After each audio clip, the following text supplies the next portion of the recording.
artrose do quadril e paciente idoso com mais de 70 anos. Será que tem jeito?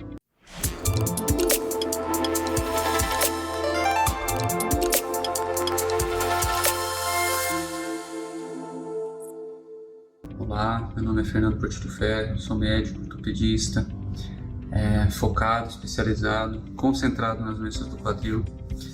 E essa é uma pergunta extremamente frequente no consultório. Praticamente todo dia ou toda semana, com certeza, eu lido com um paciente ou com a família de um paciente que tem uma doença grave no quadril e acredita que não existe tratamento, não tem o que fazer, e chegam no consultório desolados, em busca de algum remédio, algum tratamento paliativo que possa diminuir o sofrimento. Vamos lá, vou dar algumas informações aqui para vocês que eu acredito que vão ser muito úteis. Em primeiro lugar, é muito importante começar a conversa fazendo uma distinção muito clara do que é doença ortopédica do quadril ou da coluna. Para o leigo, muitas vezes, pode ser muito parecido.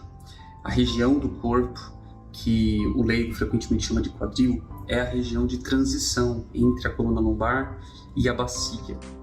O que dentro da medicina a gente chama de quadril é uma parte muito específica da bacia, que é a articulação da coxa com o restante do corpo, o lugar onde fica a bolinha da cabeça do fêmur.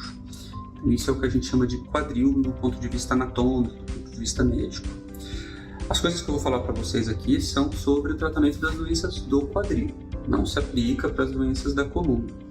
Mas, obviamente, o paciente não tem obrigação de saber isso. Ele, com certeza, vai precisar passar por uma consulta médica para fazer um exame clínico, alguns exames de imagem, para daí decidir e definir se o problema principal está na coluna, na lombar ou se está no quadril. Isso, com certeza, é o primeiro passo do tratamento. Falando agora dos pacientes que têm doença grave no quadril, que é extremamente comum, é extremamente frequente. Eu vejo que muitas vezes o paciente fica sem tratamento porque alguém disse para ele que não tem jeito, que depois de uma certa idade não existe nada que pode ser feito. Isso é uma grande mentira, ou pelo menos uma verdade incompleta. Vou falar dos principais tratamentos que existem, que a gente usa no dia a dia do consultório e as suas aplicações para esse grupo de pacientes. Estou falando aqui de pacientes com mais de 60, 70 anos, que muitas vezes têm alguma doença no coração, no pulmão, diabetes, pressão alta, e acreditam que essas doenças impedem que eles sejam candidatos ao tratamento. Falando do começo, do básico, medicação. Existem medicamentos potentes, anti-inflamatórios, que são muito bons para cortar a dor na fase aguda e que não devem ser utilizados por muito tempo por esses pacientes. Muitas vezes eles já ouviram de outros médicos, do seu cardiologista, do seu geriatra, que eles não podem usar anti-inflamatório. E realmente, é um problemão usar anti-inflamatório em dose alta por períodos longos nesse grupo de pacientes. Mas existem outras formas de manejar a dor com medicamentos que não são anti-inflamatórios. Existem medicamentos analgésicos que não têm efeito anti-inflamatório, relaxante muscular, existem condroprotetores, moduladores de dor. Alguns remédios para ansiedade e depressão podem ajudar. Então existem outros grupos de medicamentos que podem ser explorados nesse grupo de pacientes. A gente não tem só anti-inflamatório para ajudar o paciente que tem artrose. Então, com certeza, vale a pena uma entrevista individual. Segunda coisa, fisioterapia e exercícios. Muitas vezes isso ajuda no tratamento de quem tem artrose. E aí, muitas vezes, o paciente faz um exercício que não é específico para a idade dele, sem supervisão adequada, e fica com a sensação de que o exercício não ajuda, que a fisioterapia não funciona. Então aqui cabe o seguinte comentário. Primeiro, é muito importante nesse grupo populacional que seja um exercício personalizado, de preferência individual. Se soltar um paciente com mais de 60 anos na academia, lotado, sem instrução, sem orientação, ele não vai conseguir aproveitar o exercício. O ideal é que seja feito por um fisioterapeuta de forma individual. E a gente vê na prática do consultório que existe bastante heterogeneidade na qualidade dos fisioterapeutas. Os fisioterapeutas que são obrigados a atender 4, 5, 6 pacientes por hora, daquele fisioterapeuta que consegue atender 1 ou 2 pacientes por hora. Vai ser completamente diferente a efetividade do tratamento. Então isso é muito importante também. Outra coisa que a gente gosta muito de fazer no paciente que é mais idoso, mais doente, é uma coisa que chama viscosuplementação. É um tratamento que consegue dar alívio de dor através da injeção de uma substância lubrificante. Junto vai também um medicamento que tem uma ação anti-inflamatória e anestésica. A gente usa uma agulha longa e fininha para injetar esse medicamento dentro da articulação que está doente. Não é uma cura definitiva, mas é capaz de dar um alívio para a dor, tirar aquele sofrimento mais agudo, até para o paciente poder raciocinar com mais calma e se organizar para fazer os outros tipos de tratamento. É um tratamento que já é consagrado em outras articulações, principalmente no joelho, e ele pode ser feito no quadril também, principalmente no quadril com artrose. E aí, por fim, vou fazer uns comentários sobre a tal da cirurgia de prótese de quadril, de artroplastia do quadril, que é, sem dúvida, o que causa mais dúvida e mais debate.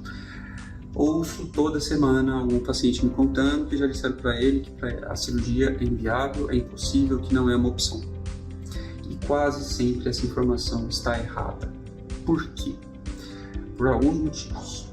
Primeiro, a cirurgia de prótese do quadril não é uma cirurgia de altíssimo risco, como algumas pessoas costumam dizer. É uma cirurgia que já foi muito maior no passado, mas hoje em dia a gente consegue fazer num tempo relativamente curto. A maioria dos pacientes a gente consegue operar em menos de 1h30, muitos pacientes em menos de 1 hora. Todo o instrumental, a técnica, a equipe é entrosada, tudo muito bem orquestrado para que a cirurgia possa fluir de forma relativamente rápida, com pouca perda sanguínea, com baixo risco de complicação e com pouco dano aos tecidos. Sendo uma cirurgia menor, com menos sangramento, isso geralmente vem com um risco menor para o paciente. O protocolo de reabilitação, a fisioterapia que é feita no pós-operatório, é tudo muito bem planejado para que o paciente consiga andar no mesmo dia, quando ele é muito mais frágil, mais idoso, no dia seguinte. Vai sair do hospital andando já, com o andador. E vai usar esse andador por um período de 2, 3 semanas, talvez. E muitas vezes, depois disso, já está andando sem ajuda nenhuma. E olha, eu estou falando do paciente que tem mais de 60, 70 anos. O paciente mais jovem, esses tempos são até menores. O risco de precisar de transfusão sanguínea, por exemplo, é baixo.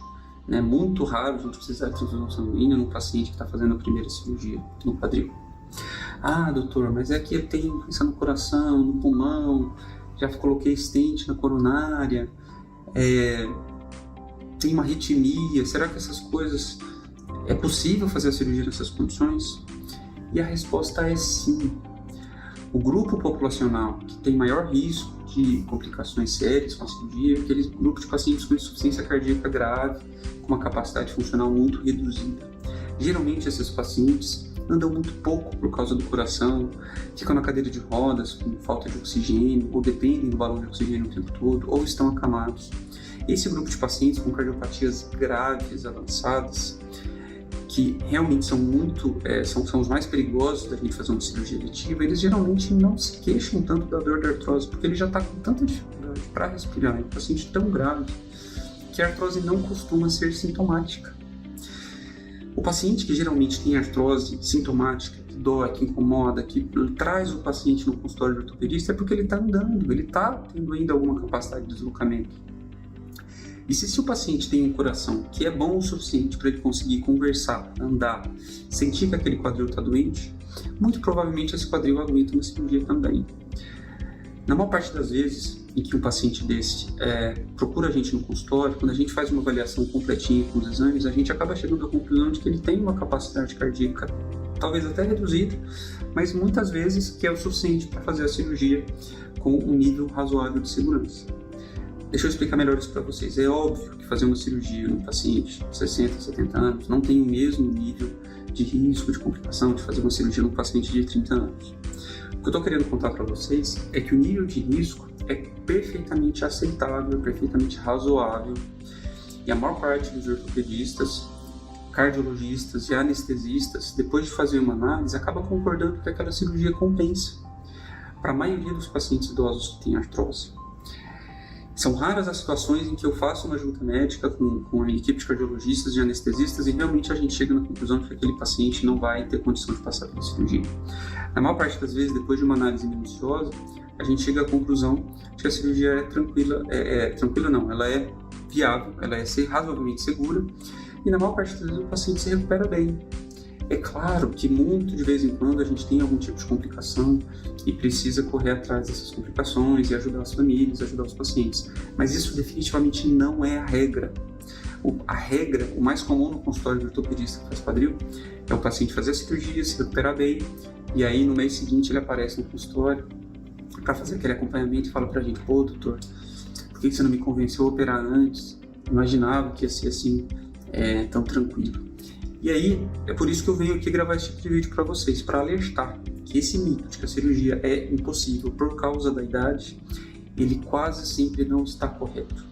É óbvio, eu não saio operando pacientes idosos sem fazer uma avaliação clínica bem completinha antes. Eu faço a minha entrevista, entendo quais são as comorbidades, tenho no meu grupo cardiologista, anestesista, pneumologista, endocrinologista, pessoas de especialidade clínica que me ajudam a fazer uma análise compreensiva desse paciente, para realmente definir se a cirurgia é viável. E é isso que eu queria dizer para vocês. Existe tecnologia médica, existe ciência médica e clínica para a gente preparar esses pacientes para que o tratamento seja possível e seja seguro. Esse é o recado que eu queria dar para vocês. Se você gostou desse conteúdo, curta, compartilhe. Se você tem alguém na família nessa situação, compartilhe também. Deixe aqui seus comentários, suas perguntas. Eu utilizo isso tudo para calibrar e decidir quais são os temas dos próximos vídeos, ok?